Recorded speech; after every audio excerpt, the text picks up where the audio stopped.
दोस्तों, आज मैं आप लोगों को एक राजा और उसकी 7 बेटियों की भाग्य की कहानी सुनाऊंगी।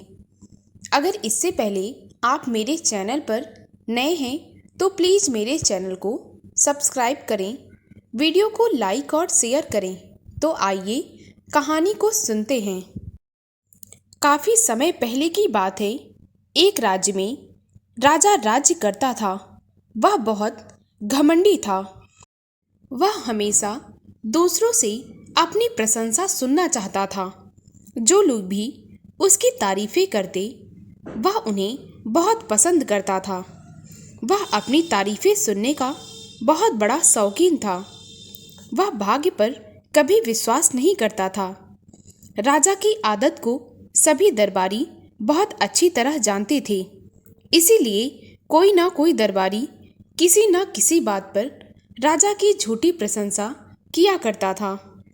राजा अपनी तारीफ सुनकर बहुत ही ज़्यादा खुश होता था और अपने आप को बहुत प्रतापी और न्यायप्रिय शासक मानता था। खुश होकर वह प्रशंसा करने वालों को पुरस्कार भी दिया करता था। इसीलिए पुरस्कार पाने के लालच में लोग उसकी ना जाने कितनी झूठी प्रशंसा किया करते थे। दरबार का हर एक व्यक्ति उसकी चापलूसी में लगा रहता था। मनुष्य की आदत सब जगह एक जैसी होती है, इसीलिए वह घर में भी वैसा ही व्यवहार करता था। राजा भी अपने घर में अपनी बेटियों के साथ बिल्कुल वैसा ही व्यवहार करता था। राजा की 7 बेटियां थीं। दरबार से जब वह फुर्सत पाता तो घर पर बैठकर बातें करता। रानी के साथ उसकी 6 बेटियां भी उसकी बड़ी बड़ी डींगे मारती। वह कहती कि आपसे अच्छा इंसान इस दुनिया में हो ही नहीं सकता। वे सब उसकी झूठी प्रशंसा करती रहती। उनसे खुश होकर राजा उनके लिए बेशकीमती तोहफे मंगवाता था। परंतु राजा की 7वीं बेटी, जो सबसे छोटी थी, उसका नाम चंपा था। वह कभी भी अपने पिता की झूठी प्रशंसा में अपनी बहनों का साथ नहीं देती थी। उसका स्वभाव अपने परिवार के बाकी सदस्यों से बिल्कुल अलग था। वह किसी न किसी बात पर अपने पिता को टोक दिया करती थी। उसकी इसी आदत पर राजा को बहुत गुस्सा आ जाता था। राजा ने रानी से कहा कि वह चंपा को समझा दे, अन्यथा यह सब उसके लिए ठीक नहीं होगा। रानी का दिल तो एक माँ का दिल था। वह राजा को बहुत अच्छे से जानती थी। इसीलिए वह अपनी छोटी बेटी चंपा को समझाने लगी कि वह अपने पिता के बारे में ऐसा बिल्कुल ना बोले, उनकी हाँ में हाँ मिला दिया करे। परंतु चंपा ने अपनी माँ की भी बात नहीं मानी और कहने लगी, माँ, मैं झूठ नहीं बोल सकती। एक दिन राजा स्वयं ही चंपा को समझाने लगा और बोला, देखो बेटी चंपा, हम तुम्हारे पिता होने के साथ एक राजा भी हैं और एक विशाल राज्य के मालिक हैं। इसीलिए तुम्हें हमारा गुणगान करना चाहिए। आखिर तुम हमारी औलाद हो।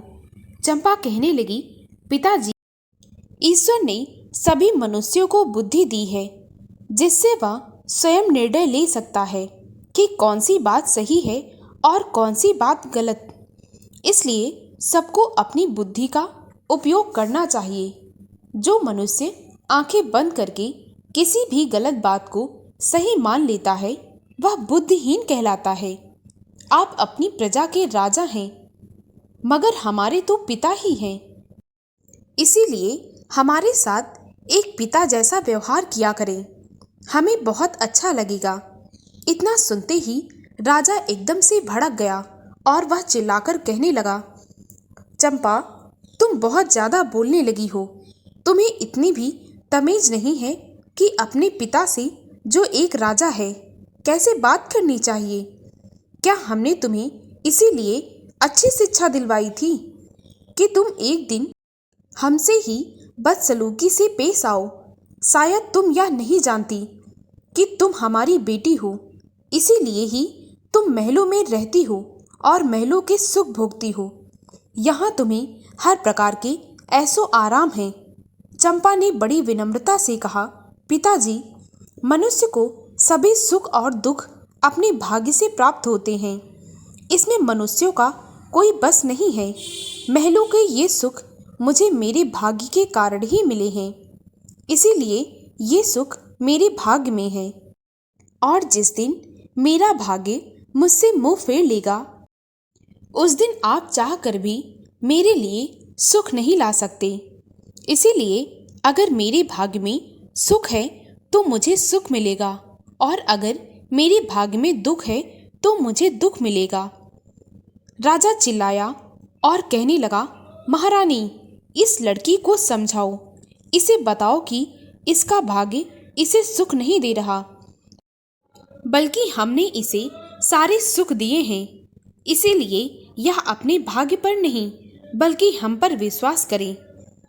मगर इससे पहले वह कुछ और बोलता, तभी चंपा फिर बोल पड़ती है, पिताजी, मैं चाहती हूँ कि आप मेरी बात मानकर अपने भाग्य पर विश्वास करें और यह मान लें कि आपको भी यह सब कुछ इसलिए मिला है, आप राजा इसलिए बने हैं क्योंकि यह सब कुछ आपके भाग्य में है। आप बहुत अभिमानी हो गए हैं, इसीलिए आपको सही और गलत का अंतर नहीं पता चल रहा है। परंतु यह तो सत्य है कि हर जीव का सुख और दुख उसके भाग्य पर निर्भर करता है। चंपा बिना किसी डर के बोले जा रही थी और राजा उसकी बातें बर्दाश्त कर रहा था, लेकिन बर्दाश्त की भी अब कोई हद होती है। जब चंपा चुप हो गई तो राजा फिर से जोर से बोला, फिर ठीक है, आज मैं तुम्हारे भाग्य की ताकत देखता हूँ। अब तुम्हें इस महल को छोड़ना होगा और ठाट बाट की जिंदगी को त्याग कर जंगल में रहना होगा। अब मैं देखता हूँ तुम्हारा भाग्य तुम्हें सारे सुख कैसे देता है। इस बात पर चंपा बिल्कुल चुप थी। वह जानती थी कि उसके पिता मूर्ख हैं, तभी यह सब बातें कर रहे हैं। राजा ने अपने सैनिक से कहा, जाओ मेरे कोचवान को बुलाकर लाओ। तभी वहां पर कोचवान आकर राजा को प्रणाम करता है और सिर झुकाकर खड़ा हो जाता है।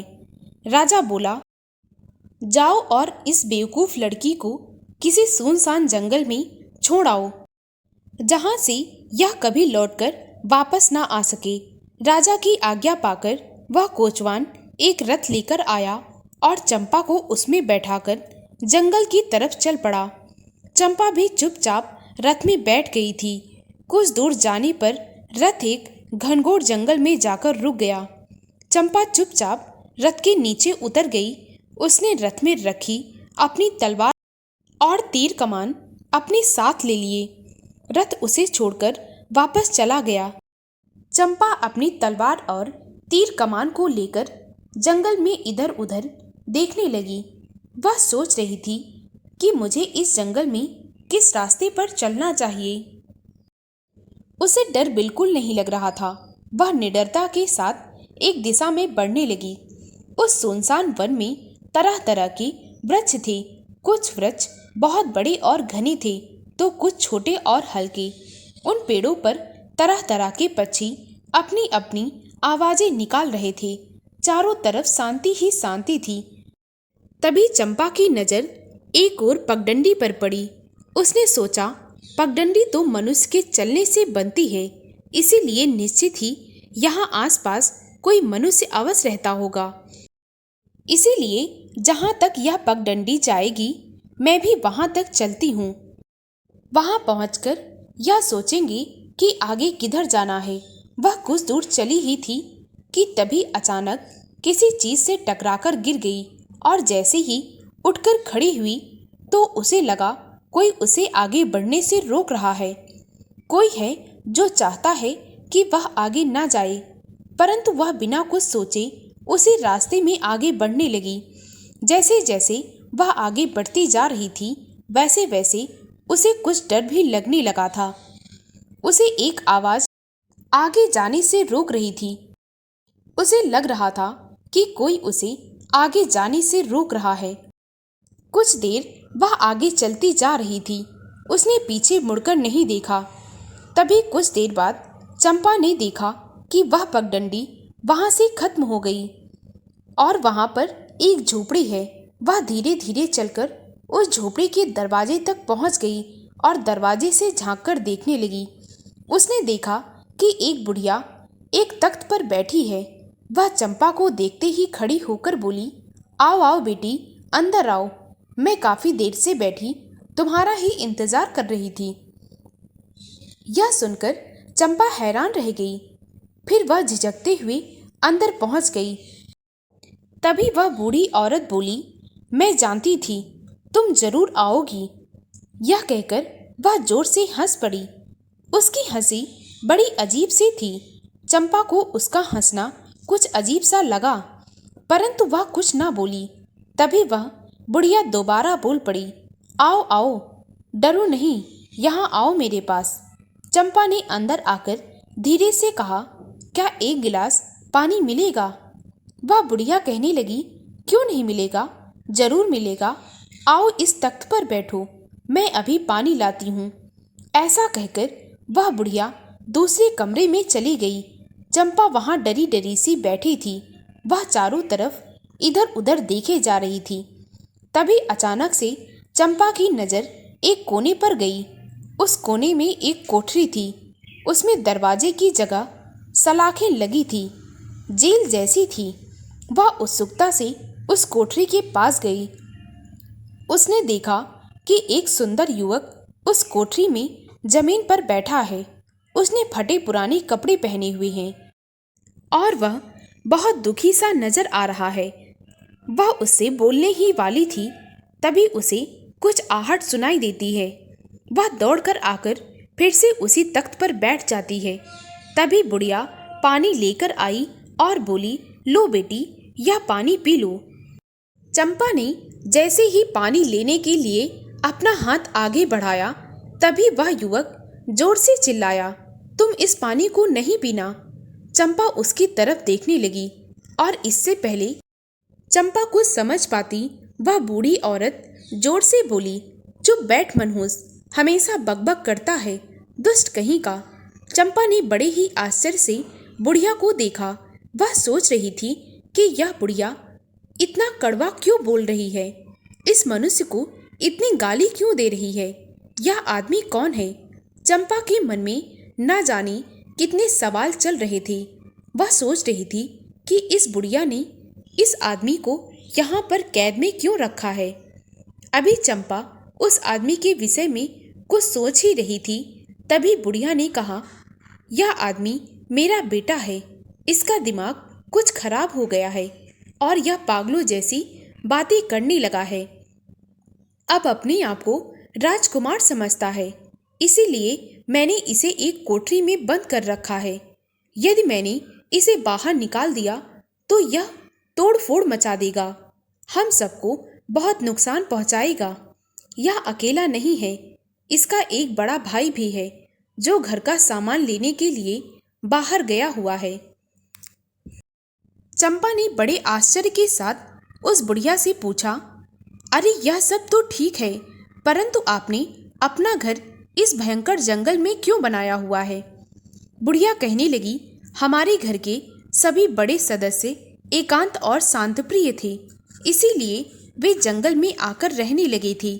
तभी से हम यहाँ रहते हैं। यहाँ रहने से हमें कोई दिक्कत नहीं होती और फिर हम यहाँ आप जैसे राह से भटके हुए राहगीरों की मदद भी करते हैं।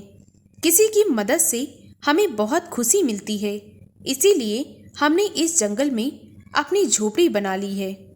यह सब जानकर चंपा चुप हो गई और तभी वह युवक फिर से बोल पड़ा, हाँ बिल्कुल। इतना कहकर वह जोर जोर से हंसने लगा। बुढ़िया कहने लगी, देखो बिल्कुल पागल है यह। बुढ़िया और चंपा एक दूसरे को देखकर मुस्कुराने लगी। बुढ़िया बोली, तुम भूखी होगी, अब तुम्हें भूख लग रही होगी, इसीलिए मैं तुम्हारे लिए कुछ खाने का इंतजाम करती हूँ। चंपा ने आश्चर्य से कहा, आप कैसे बना पाएंगी कुछ, आप तो बहुत बूढ़ी हैं, आपके हाथ भी कांपते हैं। चंपा की बात सुनकर वह बुढ़िया मुस्कुराने लगी और चुपचाप वहां से चली गई। चंपा अभी पानी का गिलास हाथ में लेकर बैठी ही थी, उसने पिया भी नहीं था। तभी वह युवक धीरे से कुछ बुदबुदाया और चंपा ने पलटकर उसकी तरफ देखा तो वह इशारे से चंपा को अपने पास बुला रहा था। वह धीरे से उसके पास गई। उसने मुड़कर देखा तो बुढ़िया वहां से जा चुकी थी। वह धीरे से बोला, यह पानी तुम मत पीना। चंपा ने कहा, लेकिन क्यों? वह कहने लगा, यह बुढ़िया कोई साधारण बुढ़िया नहीं है, यह एक बहुत बड़ी जादूगरनी है, कुछ भी कर सकती है। अभी फिर से पैरों के आहट की आवाज सुनाई दी।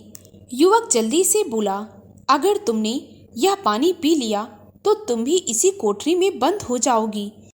और कहने लगा, मुझे ऐसा लगता है वह बुढ़िया आ रही है, तुम जल्दी से अपनी जगह पर जाकर बैठ जाओ। चंपा बहुत जल्दी से उस युवक के पास से हट गई और इधर उधर घूमने लगी। उसने राजकुमार की ओर से अपनी नजरें हटा ली। तभी वह बुढ़िया आती हुई दिखाई दी। उसके हाथ में चाय और कुछ खाने पीने की सामान थी। जब बुढ़िया चंपा के पास आई और उसने देखा कि चंपा ने अभी तक पानी नहीं पिया है तो वह बड़े प्यार से कहने लगी, अरे बिटिया, तुमने अभी तक पानी नहीं पिया, क्यों? चंपा हड़बड़ाकर कहने लगी, हाँ मैंने पानी पी लिया अम्मा, बस मुझे इतनी ही प्यास थी। तब वह बुढ़िया कहने लगी, तुम झूठ क्यों बोल रही हो? तुमने पानी कहाँ पिया है? चलो मैं तुम्हें अपने हाथों से पानी पिलाती हूँ। इतना कहते ही उस बुढ़िया ने वह पानी का गिलास उठा लिया और चंपा को जबरदस्ती पानी पिलाने लगी। तभी वह युवक फिर से चिल्लाया, नहीं नहीं, तुम इस पानी को मत पियो, यह जादूगरनी तुम्हें जादू का पानी पिला रही है। चंपा ने घबराकर पूछा, अम्मा यह युवक क्या बोल रहा है? वह कहने लगी, यह तो पागल है, तुम इसकी बात मत सुनो, यह तो जो चाहे वह बोलता है, तुम इसकी बात पर बिल्कुल भी ध्यान मत दो। यह कहते हुए उस बुढ़िया ने पानी का गिलास चंपा के मुंह में लगा दिया और उसे पानी पिलाने की कोशिश करने लगी। कुछ ही देर में उसने सारा पानी चंपा के मुंह में पलट दिया। पानी के पीने के साथ ही चंपा की आंखों के सामने अंधेरा छाने लगा। वह चक्कर खाकर गिर गई और बेहोश हो गई। अब चंपा मुसीबतों से घिरी हुई ही थी, परंतु दूसरी तरफ उसके पिता के साथ किस्मत खेल खेलने लगी थी। राजा तो अभी भी अपनी झूठी प्रशंसा में मदहोश रहता था और उसकी बड़ी बेटियां अपने पिता का पूरा साथ देती थी। वह हर समय उसकी झूठी तारीफें करती रहती।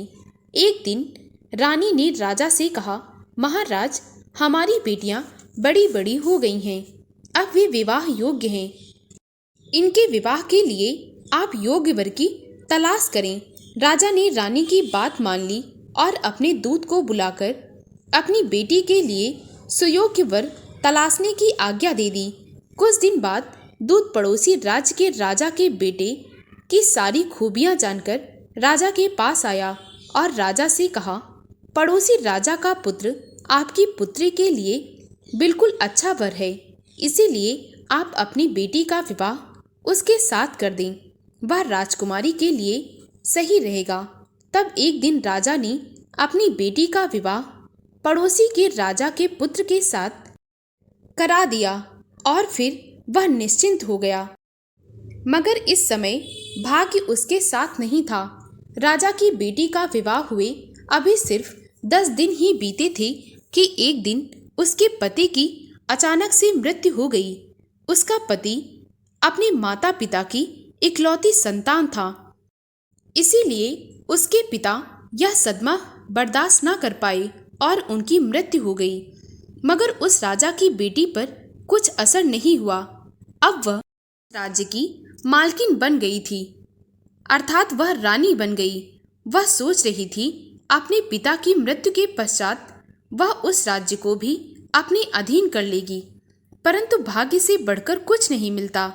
वह यह सब बात जानती थी, उसका पिता अपने दामाद और संबंधी की मृत्यु का समाचार सुनकर अपनी बेटी के पास जाने को तैयार हुआ। तभी वह खुद ही राजा के पास आ गई। राजा ने पूछा, अरे तुम कैसे आ गई? हम तो स्वयं तुमसे मिलने तुम्हारी ससुराल आ रहे थे। पिता की बात सुनकर वह जोर से रोने लगी। उसके पिता ने पूछा, तुम क्यों रो रही हो? वह रोती हुई बोली, पिताजी, मैं बहुत दुखी हूँ। मेरे साथ अन्याय हुआ है। मेरे पति और ससुर की मृत्यु के पश्चात प्रजा ने मुझे राज्य से निकाल दिया है। वे कहते हैं मैं एक डायन हूँ जिसने अपने पति और ससुर को खा लिया है। उनकी नज़र में मैं उस राज्य की रानी बनने लायक नहीं हूँ। मैं अभागिन और मनहूस हूँ।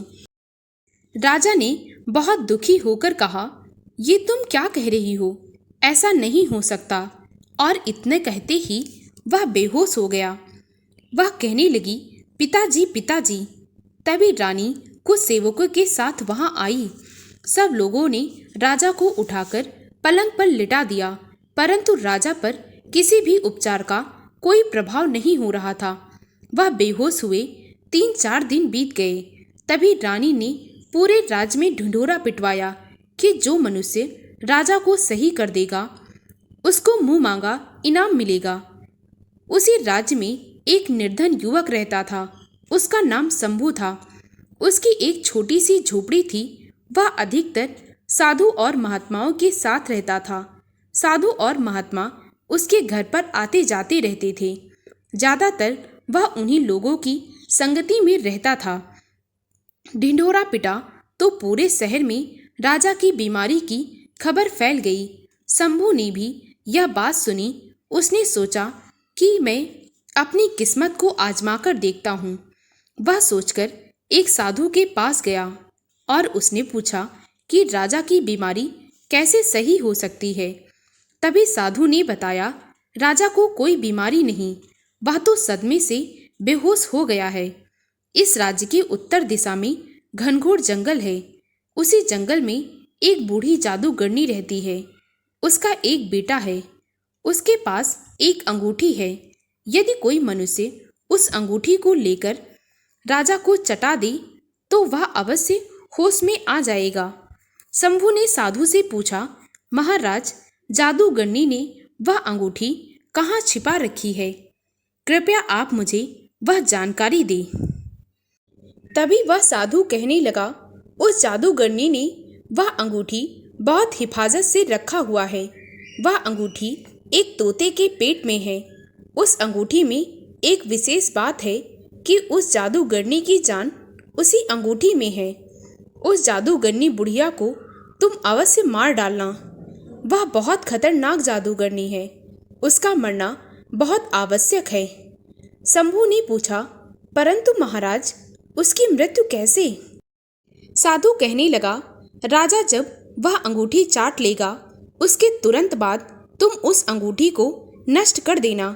उस अंगूठी के नष्ट होते ही उसकी मृत्यु हो जाएगी। इसीलिए तुम अब देर मत करो और जल्दी जाओ। मैं तुम्हें आशीर्वाद देता हूँ कि तुम अपने मकसद में कामयाब होकर लौटो। ईश्वर तुम्हारी रक्षा करे। इसके बाद शंभू तुरंत ही जंगल की ओर चल पड़ा ताकि उस अंगूठी को पा सके। उधर जब चंपा ने वह पानी पी लिया तो वह बेहोश होकर गिर गई और जब उसे होश आया तो उसने देखा कि वह भी उसी कोठरी में बंद है जिसमें वह युवक पहले से ही बंद था। चंपा ने आंखें खोली तो वह युवक उससे कहने लगा, मेरे मना करने पर भी तुमने पानी पी लिया और तुम खुद भी कैद हो गई। चंपा कहने लगी, मेरा इसमें कोई दोष नहीं है। मैंने स्वयं पानी नहीं पिया था। उस बुढ़िया ने मुझे जबरदस्ती पानी पिलाया। परंतु तुमने ऐसा क्यों किया था? तभी वह युवक कहने लगा, देखो, मैं तुम्हें अपनी बहन मानता हूँ, इसीलिए तुम्हारी रक्षा करना मेरा कर्तव्य है। परंतु इस समय मैं स्वयं भी बहुत मजबूर हूँ। लेकिन मैं तुम्हें इस जादूगरनी के विषय में सब कुछ बता देना चाहती हूँ। इस जादूगरनी बुढ़िया के एक बेटा भी है। ये दोनों किसी सिद्धि को प्राप्त करना चाहते हैं। यदि इन्होंने यह सिद्धि प्राप्त कर ली तो ये दुनिया के सबसे बड़े जादूगर बन जाएंगे और पूरी दुनिया पर अपना अधिकार कर लेंगे। इतना कहते ही वह चुप हो गया। तब चंपा बोली, परंतु इन्होंने तुम्हें और मुझे इस कैद में क्यों रखा है? वह कहने लगा, उस सिद्धि की प्राप्ति तब होगी जब यह एक स्त्री व 2 पुरुष की बलि एक साथ चढ़ाएंगे। मैंने ये सारी बातें इन दोनों के मुंह से सुनी हैं। चंपा कहने लगी, परंतु अब क्या होगा? वह युवक बहुत निराश होकर बोला, अब हम कुछ नहीं कर सकते। तभी चंपा को याद आया कि उसके पास तीर कमान और तलवार थी। उसने अपनी तलाशी ली, परंतु उसके पास कुछ भी नहीं था। तभी वह युवक कहने लगा, उस बुढ़िया ने तुम्हारी तीर कमान और तलवार ले लिए हैं। उसके बाद वे दोनों निराश होकर चुपचाप एक कोने में बैठ गए। अब शंभू भी उसी जंगल में आ पहुंचा था। वह धीरे धीरे आगे बढ़ रहा था। तभी रास्ते में उसे एक मुनि मिले। उसने मुनि को हाथ जोड़कर नमस्कार किया। मुनि ने अपने आप कहा, वत्स, मैं जानता हूँ कि तुम यहाँ किस लिए आए हो। जिस वस्तु की खोज में यहाँ आए हो वह तुम्हें मिल जाएगी। शंभू ने मुनि से विनती की, महाराज, मुझे कोई उपाय बताइए। तभी वह कहने लगा, सुनो, उत्तर दिशा में सीधे चलते रहना। आगे चलकर तुम्हें एक पगडंडी दिखाई देगी। उस पगडंडी पर तुम आगे बढ़ते जाना, वह तुम्हें तुम्हारी मंजिल तक पहुंचा देगी। उस मुनि ने शंभू को एक तीर कमान और तलवार देकर कहा, तुम इसे मेरा उपहार समझकर अपने पास रख लो। शंभू ने मुनि के द्वारा दिए गए तीर कमान और तलवार को अपने कंधे पर टांग लिया और उत्तर दिशा की ओर चल पड़ा। कुछ दूर चलने पर उसे वह पगडंडी दिखाई दी और उस पगडंडी पर सीधे चलने लगा। वह पगडंडी कुछ दूर तक जाती रही। बुढ़िया ने अपने जादू से जान लिया कि कोई व्यक्ति इधर आ रहा है, इसीलिए उसने अपने बेटे को शंभू को पकड़ने के लिए भेज दिया। बुढ़िया के लड़के ने आकर शंभू का रास्ता रोक दिया और चिल्लाकर बोला, ऐ मनुष्य, तू रुक, मैं तुझे खुद ही लेकर चलता हूँ। तुम मुझे कहाँ ले जाना चाहते हो? शंभू ने हैरानी से पूछा। वह कहने लगा, हम तेरी बलि चढ़ाएंगे। और फिर उसने अपने हाथ जादू से लंबे करने शुरू कर दिए। शंभू के पास मुनि द्वारा दी गई तलवार थी। उसने तलवार से उस लड़के के हाथ काट दिए। जादूगरनी का लड़का चीखता हुआ वापस भागने की कोशिश करने लगा। तभी शंभू ने अपने कमान से एक तीर चढ़ाकर उसकी तरफ छोड़ दिया, जिससे उसकी मृत्यु हो गई और वह जमीन पर गिरकर ढेर हो गया। जब बुढ़िया को इस बात का पता चला तो वह स्वयं ही शंभू को पकड़ने आने लगी। उसने शंभू पर अपनी जादुई शक्ति का प्रहार किया। शंभू पर उसकी शक्तियों का कोई असर ना पड़ा। उल्टा शंभू ने अपनी दिव्य शक्तियों का प्रहार किया, जिसके सामने बुढ़िया की एक ना चली और वह भाग गई। शंभू फिर पगडंडी पर आगे बढ़ने लगा और फिर उस जादूगरनी की झोपड़ी में जा पहुंचा। वहां उसने चंपा और एक युवक को देखा। उसने चंपा को पहचान लिया, क्योंकि वह तो उसके राज्य की राजकुमारी थी, राजा की सबसे छोटी बेटी।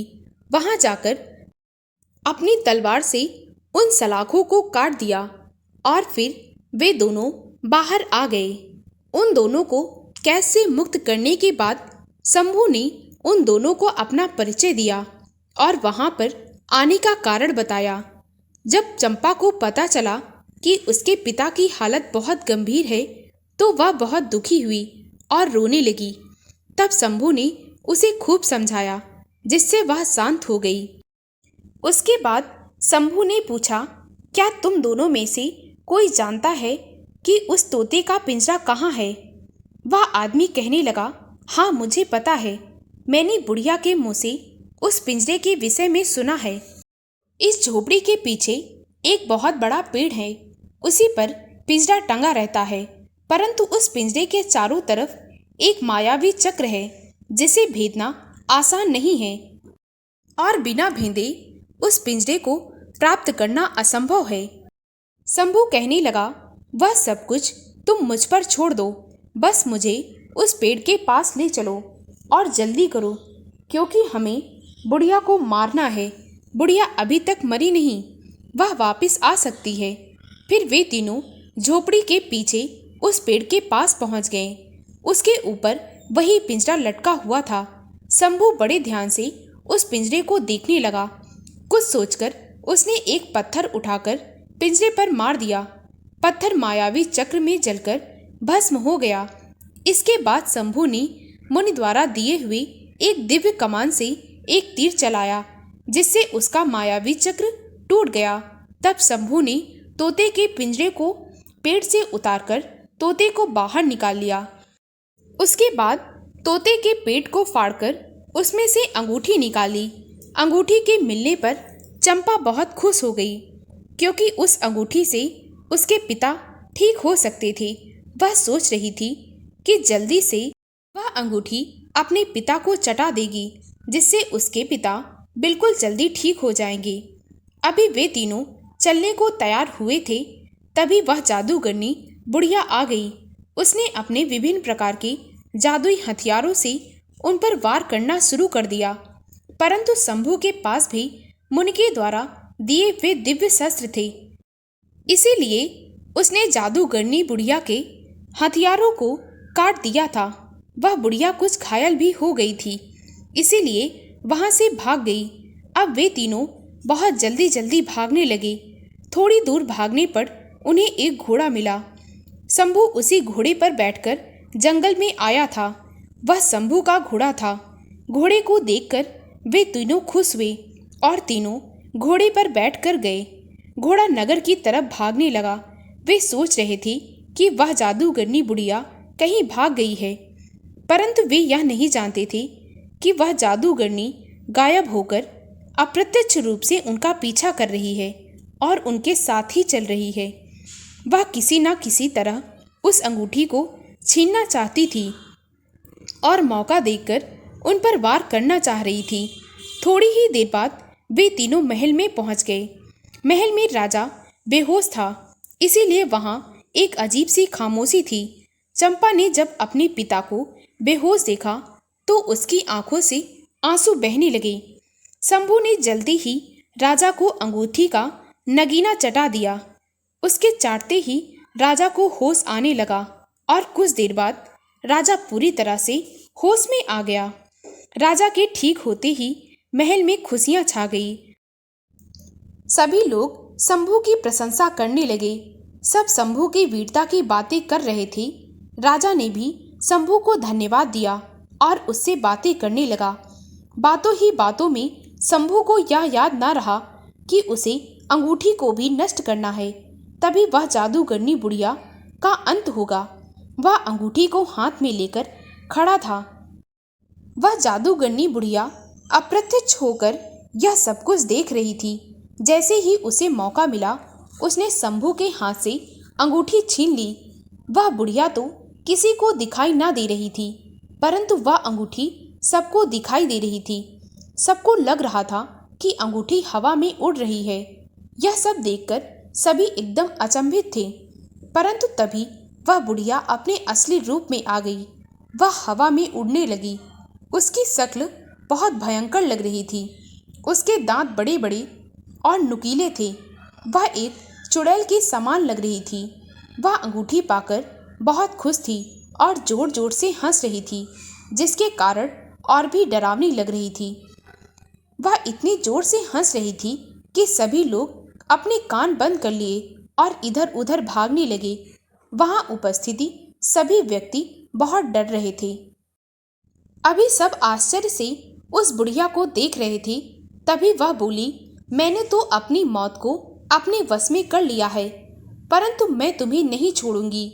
वह शंभू की तरफ इशारा करके बोल रही थी, तुम्हें तो मैं तड़पा तड़पा कर मारूंगी। तुमने मेरे बेटे को भी मार दिया है और तुम्हारी वजह से मेरी महासिद्धि पूरी नहीं हुई, इसीलिए तुम्हें पहले ही मरना होगा। जैसे ही वह शंभू पर झपटी, तभी शंभू ने अपनी वह दिव्य तलवार निकाली। उस तलवार को देखते ही वह जादूगरनी पीछे हट गई। तभी एक और आश्चर्य हो गया। चंपा को किसी की आवाज आ रही थी कि इस जादूगरनी बुढ़िया का अंत सिर्फ चंपा के हाथों लिखा है। यदि वह शंभू की दिव्य तलवार से बुढ़िया के अंगूठी वाले हाथ पर प्रहार करे तो वह अंगूठी फिर से तुम्हें मिल जाएगी और तुम उस अंगूठी को नष्ट कर देना। इसीलिए यह तलवार चंपा के हाथ में होनी चाहिए। इससे भी बड़े आश्चर्य की बात यह थी कि वह आवाज सिर्फ चंपा को ही सुनाई दे रही थी। इतना सुनते ही चंपा ने फुर्तीली से अपने पास खड़े शंभू के हाथ से वह तलवार लेकर बुढ़िया के अंगूठी वाले हाथ पर मार दिया। बुढ़िया के हाथ से अंगूठी नीचे गिर गई। चंपा ने बिना समय गंवाए अपने पैरों से वह अंगूठी रगड़ दी। अंगूठी के रगड़ते ही उस बुढ़िया के टुकड़े टुकड़े हो गए। वह चीखती हुई धू धू करके जलने लगी। कुछ ही देर में वह पूरी तरह से भस्म हो गई। सभी लोग बड़ी ही हैरानी से यह तमाशा देख रहे थे। उसके समाप्त होते ही शांति हो गई। अब राजा ने शंभू की वीरता से खुश होकर अपनी जान बचाने के बदले कुछ मांगने को कहा।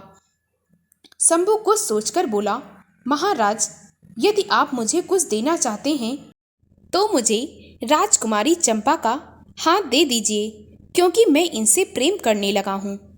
राजा ने कहा, यदि चंपा भी यही चाहती है तो मुझे कोई ऐतराज नहीं है, क्योंकि हर पिता अपनी पुत्री के लिए एक योग्य वर चाहता है और तुम उससे भी कहीं ज़्यादा गुणवान हो।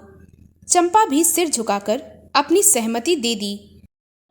तभी वह युवक जिसे उस जादूगरनी बुढ़िया ने चंपा के साथ कैद में रखा हुआ था, वह बोल पड़ा। वह कहने लगा, चंपा बहन, अब मैं तुम्हें अपनी असलियत बताता हूँ। मैं विराटगढ़ के राजा चिरंजीव का इकलौता बेटा हूँ। मैं उस विशाल साम्राज्य का इकलौता वारिस हूँ और मैंने तुम्हें अपनी बहन माना है। इसीलिए मैं तुम्हें अपने राज्य का आधा हिस्सा उपहार के तौर पर देता हूँ। यह सुनकर चंपा की आंखों से आंसू बहने लगे। चंपा ने अपने पिता से कहा, देखिए पिताजी, मेरे भाग्य में महलों के सुख हैं, इसीलिए आज मुझे फिर से राज्यपाट मिल गया। आप बताइए, मनुष्य का भाग्य बलवान होता है या नहीं? चंपा के पिता और उसकी बहनों ने चंपा से माफ़ी मांगी और कहने लगे, अब हम अच्छी तरह से जान गए हैं कि मनुष्य का भाग्य सबसे अधिक बलवान होता है। आज हमारा अहंकार समाप्त हो गया। और उसके बाद उन सब ने चंपा को गले लगा लिया।